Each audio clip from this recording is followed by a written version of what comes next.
कभी भी अपनी बेटी की शादी जाहिलों और बदतमीज़ों में ना करें। खुदा की कसम, उसको मारने की ज़रूरत नहीं पड़ती, थोड़े अरसे में वो ख़ुद ही मर जाती है। जब आपका ज़लील होने को दिल चाह रहा हो तो आप किसी के साथ मुखलिस हो जाएं। ज़िंदगी इतनी समझ में तो आने लगी है कि बातें दिल में रखने से रिश्ते खोखले हो जाते हैं और बातें बता देने से रिश्ते टूट जाते हैं। मेरे पास खामोशी के सिवा कुछ नहीं।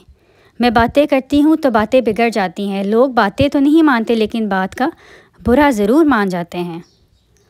औरत को मर्द के सामने कभी भी ऊंचा नहीं बोलना चाहिए, क्योंकि यही वो बंदा है जो आपकी रोज़ी रोटी के लिए घर से बाहर ज़लील होता है। एक आप पर ही तो वो अपना हक जता सकता है। मर्द को बादशाह बनाकर देख लीजिए, मलका आप खुद बन जाएंगी।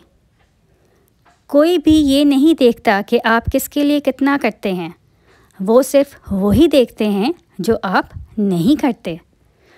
मोहब्बत में ख्वारी की सबसे बड़ी वजह ये भी है कि इंसान ख़ुद से ज़्यादा महबूब से मुखलिस हो जाता है।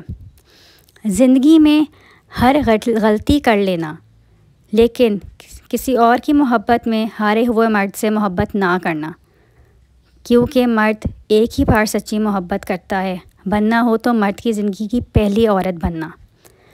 रूटीन की बातें सुनने और करने के लिए वीडियो को लाइक और चैनल को सब्सक्राइब करें।